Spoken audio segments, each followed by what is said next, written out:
Everything I Learned About Racism I Learned in School is a nonfiction young adult book that explores the inequities faced by Black and Brown people in education. Hi, I'm Dan Skinner, and this is Some Books Considered. Ahead, I'll talk with Tiffany Jewell. I requested and was provided with a copy of the book, but this video is not sponsored. A bit about the author. Tiffany Jewell is the Black biracial bestselling author of This Book is Antiracist and The Antiracist Kid. She's also an anti-bias, anti-racist educator who's been working with children and families for 2 decades. She joins me to talk about everything I learned about racism I learned in school. Tiffany, welcome to Some Books Considered. Thank you. Thanks for having me. You've written other books about racism and anti-racism. So what inspired you to look at the educational system and look at the racism you found there? I am an educator.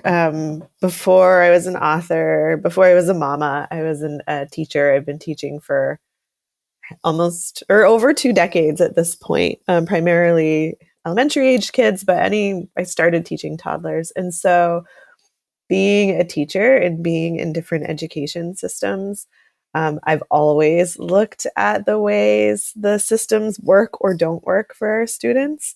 And kind of everything that I've always done or looked at the world through the lens of anti-racism. And so they kind of just came together. This book really came from I was doing a keynote for the Ed Collab, which is an online conference for educators.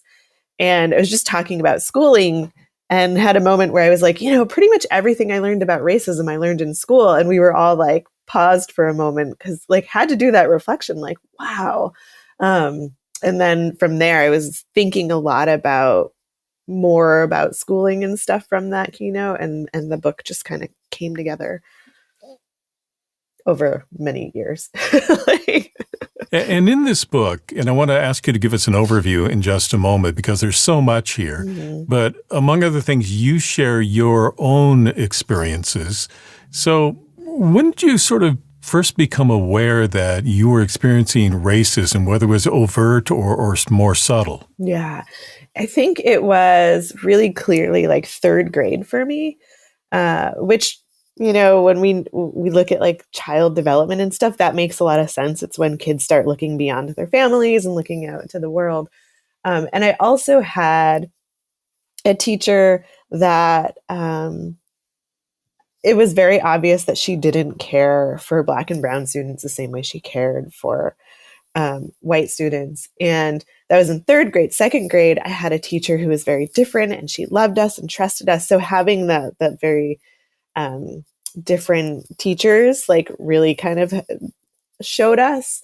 And so I just remember going home and talking to my mom about things and not really knowing what was happening, but knowing that things were unfair because kids are so good at teasing out what's unfair. And 3rd grade was the year that it came about. And then I just remember kind of from there building on it, 4th grade, 5th grade, I remember every year looking at kind of what we learned in history and being this doesn't seem right, or how come we're not learning about, these folks. And so it just kind of kept building. I've always been a very curious kid. And my mom even said sometimes I was a contrarian, if somebody's telling me one thing, I'm going to be well, wait a minute, let's go back and figure out if that's actually accurate. So before we talk about some of the many issues you raise in this book and the observations you make, give us a brief overview. Tell us about what people can expect to find here. The book is part memoir. So I share my schooling journey it started in 1984. I was 3 years old and I went to preschool all the way through college. So I graduated in 2003. In my schooling journey is in upstate New York, in Syracuse, New York. The thing is that I really want to make clear, while it's my story and it's unique to me and Syracuse and what was happening in the time, it's not a story that nobody else has. Kids are still experiencing racism in school, and not just in Syracuse, New York, all over the country. So you'll see, or you'll read my story, you'll read history. I highlight parts of magnet schooling and tracking in schools and military recruitment. And then you'll also see, like, I think it's 15 or 16 contributors have shared their own stories of reflections on schooling. Some of them are acclaimed authors, some are educators, some are students. And they're all folks of the global majority. And just, it was really powerful to have so many voices in this. So it's part memoir and part anthology and part history. It's like, it's a whole bunch of things all together. And it's also in some ways a handbook as well, because you've put so much research into it that you're able to give readers advice about what their rights are in the school system. Because I think a lot of kids don't realize they do have rights. Yeah. And it seems that in some cases, and you can speak to this because you've worked in education as well, that the teachers and administrators don't seem to be aware of what rights those kids, those students have.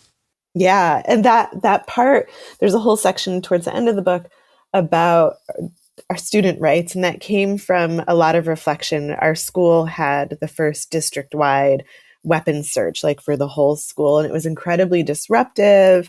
And they didn't find all the things they were looking for. You know, they found like scissors and nail clippers and like things that people usually have. And a lot came out of that. You know, the local ACLU was involved, and some law professors from Syracuse University.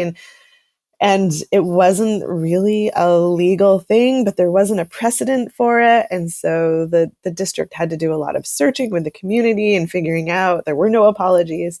And so that made me really want to dive deep into what rights students have in school. And students have more rights than they know. We're often kind of like taught like to just kind of go with it and go with the rules and just like comply.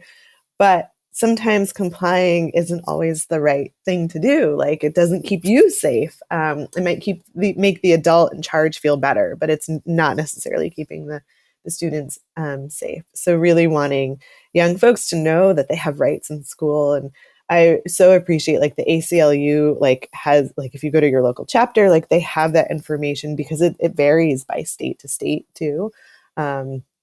And private schools are a whole different thing, but really wanting young folks to know, like, you have rights in school, and it's okay. Like, you get to have a say in certain things, and you get to stand up for yourself. And adults should be helping you and supporting you instead of stopping you from that.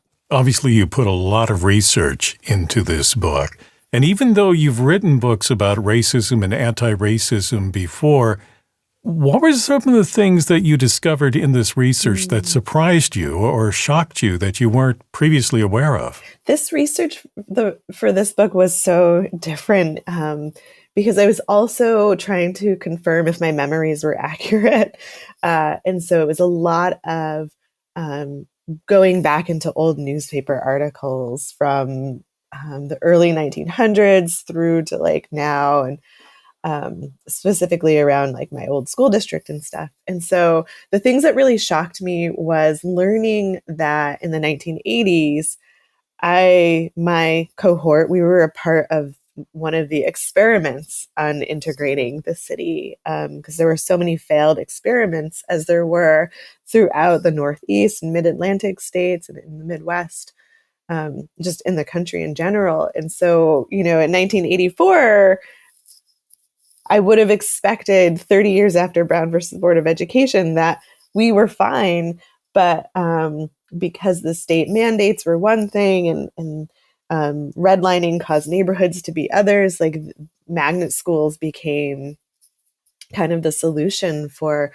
solving segregation. And it's still a problem today, and schools are more segregated now than they were when I was a student. And so that was one of the shocking things. And then just doing like a lot of research on military recruitment and learning how much our government spends on recruitment. And we have military recruiters in some schools like acting as subs and just like the presence in school, while we don't have the same presence for colleges or vocational tracks, is was kind of a shock to me. Like I had an idea, but the amount of money that goes into that was really surprising. One of the things you talk about in this book is language and Mm-hmm. how we present things. And there are several I want to take a few moments to talk with you about. One of them, and it makes a big difference, and I appreciate reading this, is the difference between white supremacy and white dominance, and how white Mm-hmm. dominance is actually a more accurate description of what's going on. Mm-hmm.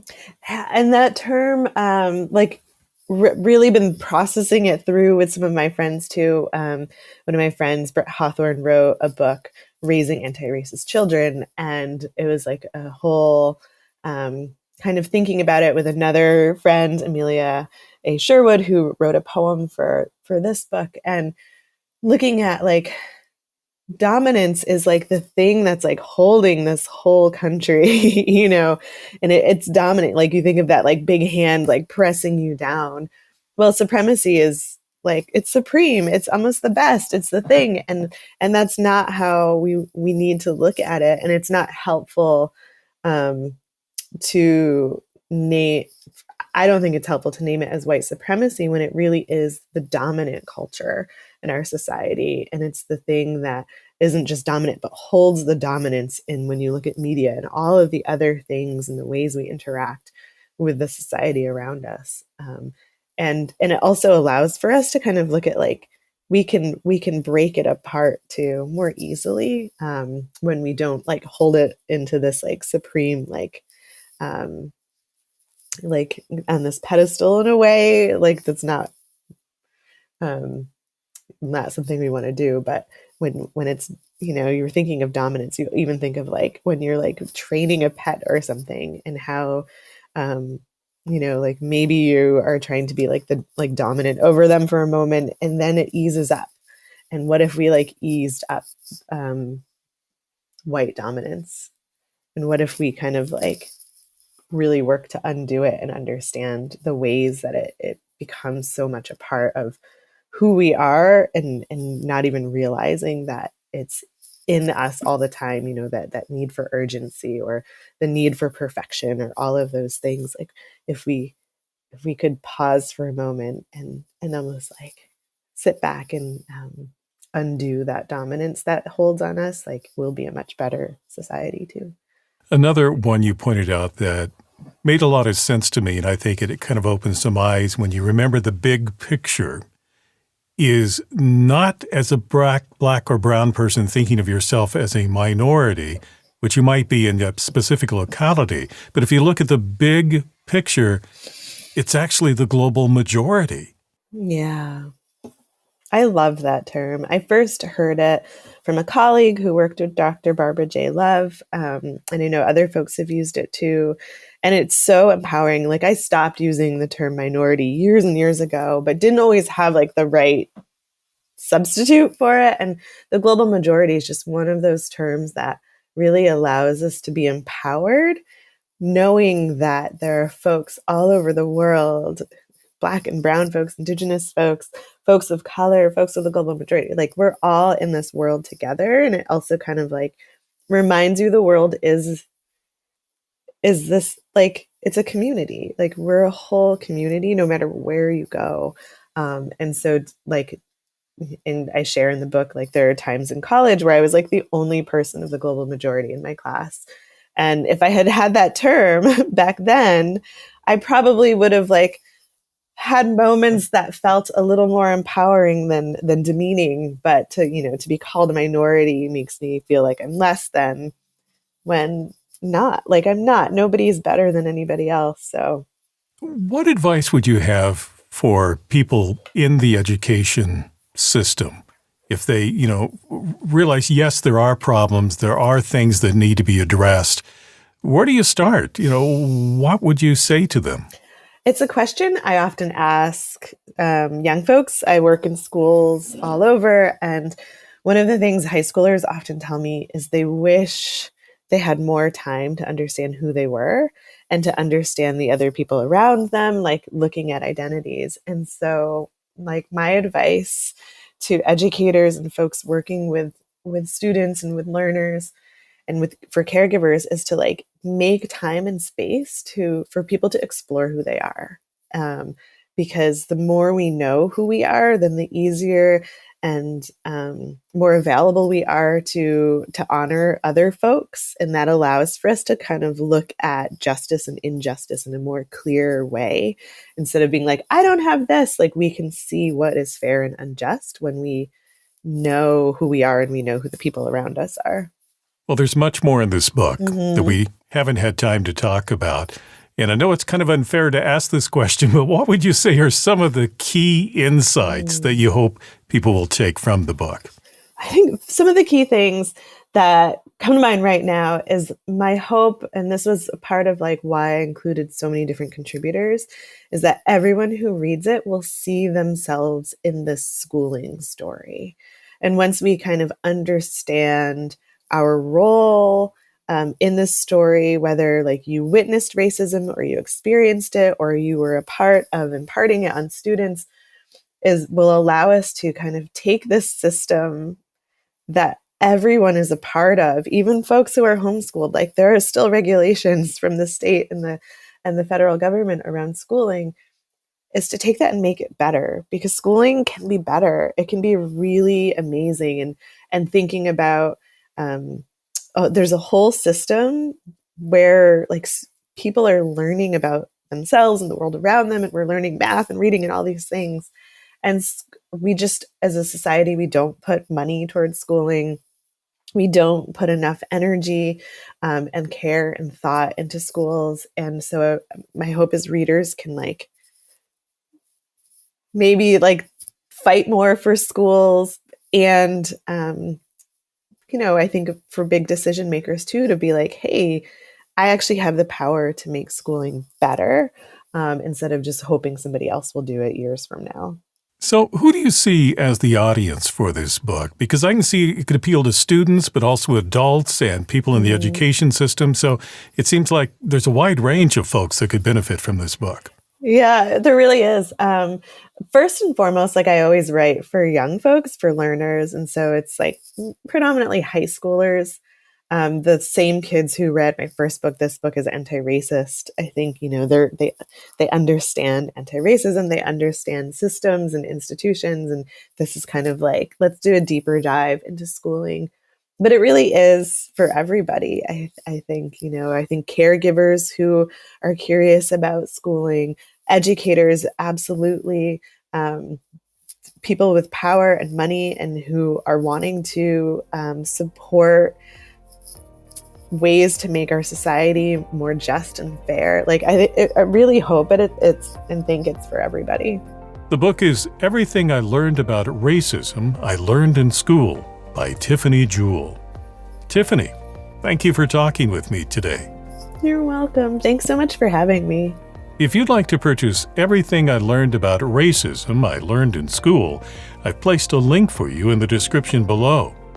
And if you'd like to see more videos about books and their authors on a wide variety of topics, be sure to subscribe, like, and click on the bell to be notified about future programs.